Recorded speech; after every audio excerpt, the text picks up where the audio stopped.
Welcome everyone back to weekly weather updates, and in today's video we're going to have a look at the latest from the live radar. Then we'll run through the UKMO Office run, have a look at the precipitation and temperature over the next 5 days, and we'll focus quite strongly on the mid to long range, have a look at what's going to be happening over the next couple of weeks from the GFS, GM, ECMWF and the Ensembles. We'll also review last night's thunderstorms as well, looking at some images, some radar captures, and have a look at the lightning strikes, as we did see intense storms last night. Many areas in the east and southeast will have seen these, and we'll have a look, as I said, at some of the images from it. But yeah, it was real dangerous and very, very exciting last night. But for everyone who doesn't like storms and likes cool weather, it's looking good now. It does look like the hot weather, at least for the UK, is going to be subsiding, at least for the time being. It does look like temperatures are going to return more towards average, with high temperatures maybe into the low 20s, but more widely high teens, and that thunderstorm risk is going to reduce significantly. Still could be some heavier showers out there, could turn thundery at times, but these intense storms with frequent lightning and torrential rain does look like we have left those conditions behind for the time being. Just remember, if you enjoy my videos, make sure you like and subscribe, and remember to follow me on Twitter as well, the link's in the description. So if you look at the live radar at the moment, you can see very little going on across the United Kingdom. Quite a change than what we've had over the last few days. A few showers across the northwest and some showers pushing into Ireland, and we will see showers continue to build in over the next day. Tomorrow it does look like there will be quite widespread showers in again, and this is because we're seeing more of a westerly flow, fresher feel, westerly winds, still decent, but more of a showery sort of pattern. Now you can see across Netherlands into Germany, heavy showers and thunderstorms breaking out, and this is the remnants of the plume of hot air and instability we saw through central, southern and eastern areas yesterday. And as I said, that has moved away now, and we won't be seeing these sort of conditions perhaps for at least a week or so. If we do have a look at the temperatures briefly, you can see widely a warm day, nothing crazy hot, but getting into the low 20s again, quite widely, high teens. You can see though, in the near continent, towards France, Germany, all the way down to parts of Spain, getting up into the high 20s, if not low to mid 30s. A few areas could even touch on the high 30s, and in a few local spots could be seeing 40 degrees where we see these pinker colours. So the UK has been warm over the last 5 days or so with the thunderstorms, but we have missed out on the real hottest weather that has remained in the near continent.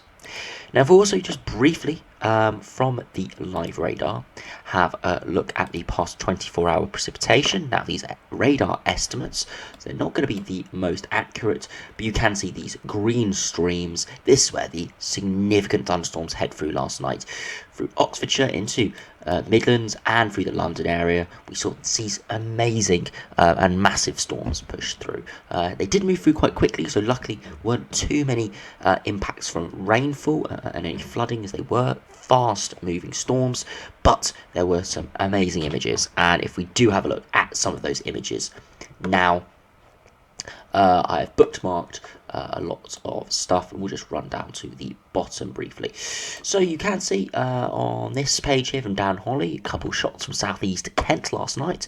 Not the most electrically active storm for this region, but some nice cloud structure visible at times. It was cool to feel the outflow hit with very gusty winds. See big lightning there and real amazing cloud structure.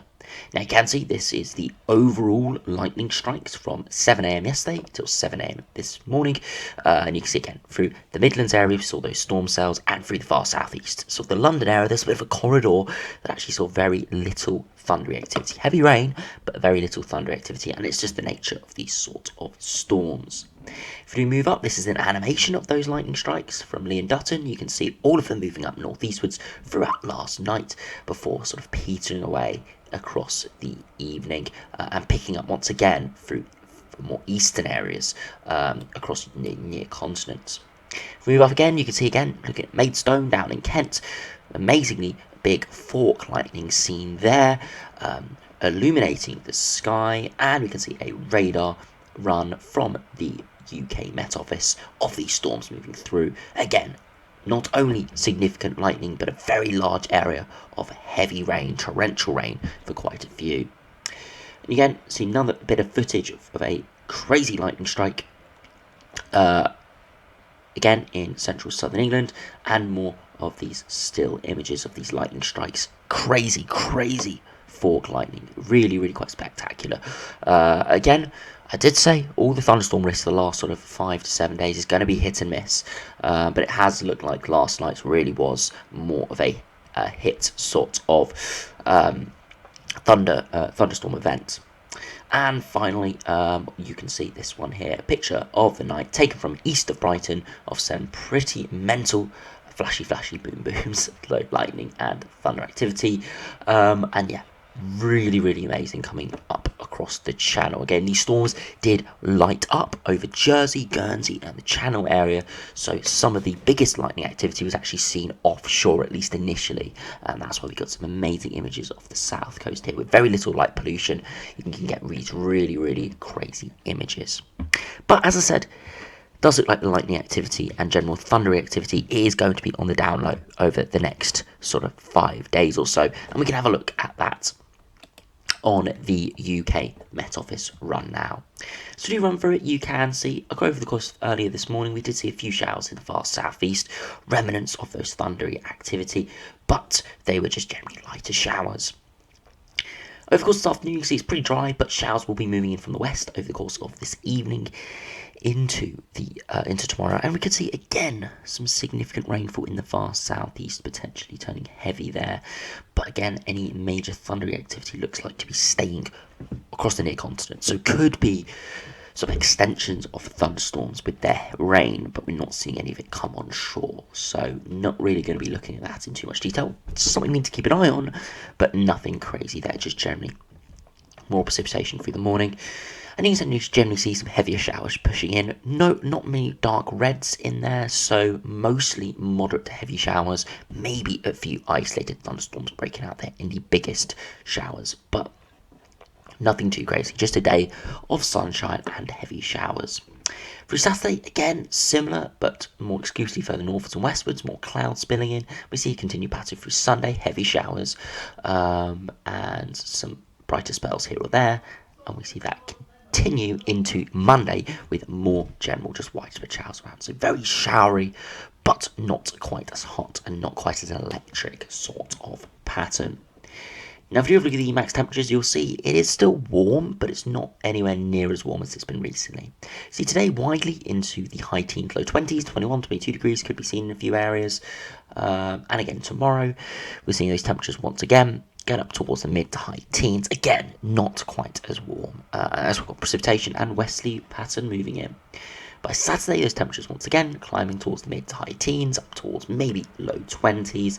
And again, very similar pattern on Sunday, maybe low 20s in the London area, but more widely 15 to 20 degrees. And again, Monday, we see that pattern 18, 19 degrees. So, as I said, it's going to be dropping those temperatures down by perhaps around 5 degrees than what we've had recently, back towards the mid to high teens, more towards average. And I think a lot of people will will like this sort of pleasant weather. And yeah, there will be showers around, unfortunately, but as ever with a westerly flow, it's going to be hit and miss. So some areas will see quite a lot of showers, unfortunately. Other areas will see very little at all. So do run through the mid to long range first, start with the GFS, see what that's showing. You still see we have a generally south to southwesterly flow at the moment, still quite warm, but you see that westerly wind comes in by tomorrow afternoon, and we go into a westerly phase. You can see greens pushing in, so lower pressure for the start of next week, turning things more showery, potentially through the middle of next week. So it does look like if you've got any plans next week, it's going to be very showery, potentially with low pressure concentrated to our north and westerly flow. In the longer term, beyond today 10, high pressure does start to build in, and it builds to our east as well, and we pull up a real warm, hot southerly wind for the Jubilee weekend. We have bank holidays, very hot from this GFS run, potentially showing signs of very hot conditions for, as I said, for that Jubilee weekend. But for the meantime, we're not seeing anything too crazy with that. We just stay with this pattern of high pressure to our east, low pressure to west, drawing up a very warm southerly flow. Now, if we do see how the GM compares to that, it'd be very interesting at day 10 if we see any sort of similar southerly wind. You can see again westerly flow over the next couple of days into next week. And then in the longer term, we do see that high pressure building back to our east. Not quite as much of a direct southerly wind, but that hot air is pushing back into Europe and potentially back towards the UK. It's bringing us a bit above average again, back towards maybe 2 to 6 degrees above average, but not quite pulling that real hot air back towards the UK yet. So it is something we do need to keep an eye on. Perhaps hints of warmer weather or very hot weather potentially returning for that Jubilee bank holiday weekend. Again, if we now have a look how the ECMWF compares, again, westerly flow coming in over the next few days. And then as we head towards day 10, high pressure once again building to our east, but more of a little bit of a cut-off low potentially developing. So yes, we'll be drawing a very warm, hot, southerly flow back in, but for the time being, could turn things more showery and thundery. So very, very interesting from these runs today. Definitely turning fresher and more Atlantic feel over the next 5 to 7 days. But as we head towards day 10, as we head towards the Jubilee weekend, we could be seeing another round of hot southerly winds coming in. Again, these are similar charts we were seeing maybe 10 days ago for the hot or warm weather we've had at the moment. But as you've seen over the last few days, that hotter air has just stayed in the near continents. I mean, temperatures in the UK still getting to the mid-20s, but not as high as we were perhaps thinking a week or two ago. But thunder activity has been a lot higher than we initially anticipated. So it does look like it's going to be one of these patterns where we're going to be seeing southerly winds again. Could be seeing very warm and if not hot weather, and maybe again a return to major thunderstorms. So if we do finally, for the video, have a look at the ensembles. Again, you can see around average at the moment, maybe a final little warmer push in the next few days, but very temporary, coming in with a weather front, because it's only really lasting 12 to 24 hours, and then return around slightly above, slightly below average, over until the end of May. And then as we head into the first few days of June, you can see those very warm runs appearing with the operational GFS and quite a few ensemble members generally pushing the ensemble mean above the 1981-2010 mean. But there's not massive consensus. There's still plenty of cooler runs around average or below, so we can't say anything with too much certainty at this stage. But you can see precipitation does decrease right in the longer term, so perhaps signs of higher pressure coming in.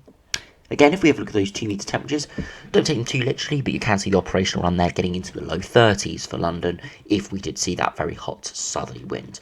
And as I repeat over the last few videos, as we head into meteorological summer very soon, it's going to be a lot easier for us to be getting into the mid-20s. Instead of needing a 10-degree isotherm that we've had recently, we're only going to need 5-degree isotherms to get into the low to mid-20s. So it's going to be a lot easier to get these warmer conditions. So a 15-degree hot plume of air coming in a couple of weeks' time will deliver a good few degrees higher than if it came at the moment. So that is something we do need to take into account. So yes, very similar pattern to what we've had recently in the longer term, or at least what we initially thought we were going to see recently. It's been a bit more thundery and more low pressure based, but very similar sort of air masses pushing in, but being early June, it could be a couple degrees hotter. So that is, as I said, something you have to bear in mind. If we finally have a look at the ECMWF for the longer term, you can see again around average and then a brief little bump in a few days' time, and then generally around or below average actually for 3 or 4 days, then returning around or above average for the end of May and start of June. Yes, some very warm runs for the end of May, start of June, including the ECMWF Operational Run, but still plenty around or below average. So again, not too much certainty at this stage, just hints perhaps of warmer, hotter weather returning for that Jubilee weekend. But for the time being, the weather is sort of settling down a little bit. Yes, there's still going to be a lot of showers around, some heavier showers around, maybe some more persistent rain, but we're not going to be seeing any crazy warmer temperatures, we're not going to be seeing any crazy colder temperatures, and we're not going to be seeing any major thunderstorms, at least for the next 5 days or so. Longer term, as I said, as we hit towards the end of May, uncertainty builds again, and we could be going hotter and thundery once again. So anyway, thanks for watching, hope you enjoyed, and I'll see you again for another video soon.